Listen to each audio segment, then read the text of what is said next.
Welcome, fellow history enthusiasts and survival aficionados. Before we dive in, don't forget to subscribe to the channel and leave a comment below, sharing your favorite World War II survival story.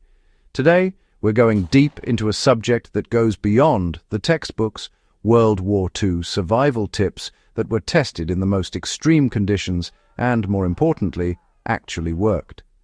This is for anyone who wants to understand the strategies, mindset, and ingenuity that ordinary people and soldiers relied on to survive one of the deadliest conflicts in human history.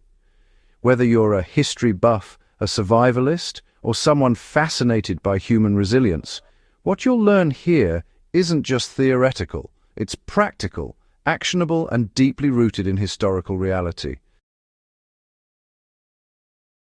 One of the most consistent truths of World War II survival is that preparation often determined life or death.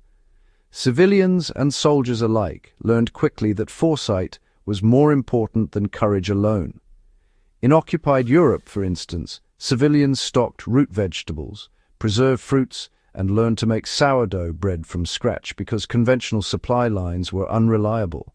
Simple practices like drying herbs, smoking meat, and canning vegetables became critical survival skills. These were not hobbies, they were lifelines. Soldiers on the front often carried small, multi-purpose kits containing a compact knife, matches, fishing hooks, and basic medical supplies. In practical terms, this teaches us that survival begins with evaluating your environment and assembling the tools you may need before disaster strikes, not after. Hunger was one of the most immediate threats during the war, and those who survived learned to adapt creatively. In urban centers under siege, people turned to wild greens, tree bark, and even acorns when traditional food sources disappeared. For example, in Leningrad during the blockade, citizens ground fallen pine needles into flour to stretch limited supplies. While, extreme, this really underscores a critical survival lesson. Always assess what resources are available in your environment and find ways to make them edible and nutritious. For modern applications, this could mean learning basic foraging skills, identifying safe edible plants in your region, or, understanding alternative protein sources like insects or small game. Much like wartime populations had no choice but to master quickly. Evading danger during the Second World War required more than luck. It required strategy. Soldiers, resistance fighters, and civilians learned to use camouflage, shadows, and timing to move unseen. In the forests of France and Poland, resistance groups often traveled at night, wearing muted clothing and blending into natural terrain to avoid German patrols.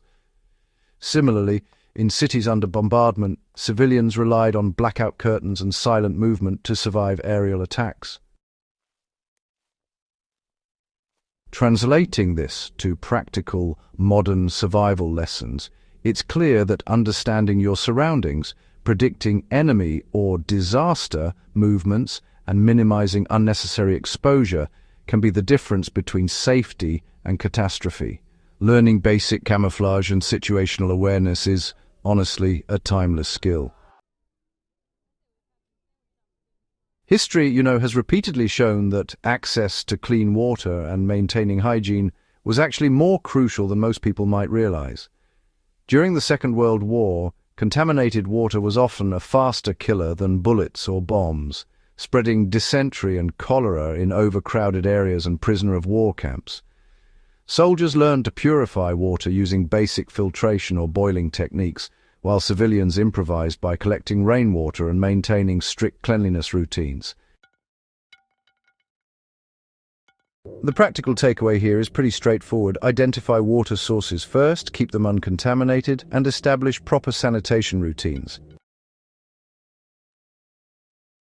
This principle really does apply whether you're examining wartime survival or prepping for modern emergencies. Even a simple cloth filter combined with boiling can, quite remarkably, transform unsafe water into a drinkable lifeline. In a world without rapid hospital access, first aid often saved lives. During the Blitz in London, neighbours learned to treat shrapnel wounds, burns and infections with improvised dressings, alcohol-based disinfectants and pressure bandaging. Soldiers relied on field medics and compact kits, mastering self-care when necessary. The practical lesson here is the timeless importance of medical literacy in survival situations. Learning how to clean wounds, stop bleeding, and recognize infection can dramatically improve your odds of survival, whether in historical reenactment scenarios or extreme modern emergencies. Survival was as much psychological as physical. Prisoners of war and civilians alike endured unimaginable stress, yet those who maintained hope, structure, and purpose often outlasted those who succumbed to despair. Daily routines, small goals, and keeping morale high were survival tools as crucial as food or weapons.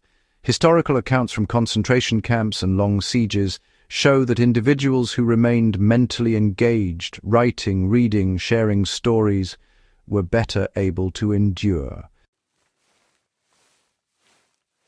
For practical application, this reminds us that in any survival scenario, mental preparedness and resilience are non-negotiable. Developing coping strategies, maintaining routines, and fostering community or companionship can increase survival odds dramatically. Wartime survivors demonstrated an uncanny ability to turn their environment into an ally. Forests provided concealment and food, ruins offered shelter, and rivers became lifelines for both water and transport. Soldiers and partisans used terrain to their advantage, understanding that the landscape itself could serve as a protective barrier. For today's enthusiasts, this translates to the importance of studying your surroundings, understanding seasonal changes, and leveraging natural features to protect, navigate, and source essentials. Observing historical survival practices teaches us that awareness of one's environment is a force multiplier for survival. Finally, World War II survival consistently proves that rigid planning alone isn't enough. Improvisation was often the deciding factor in life or death situations.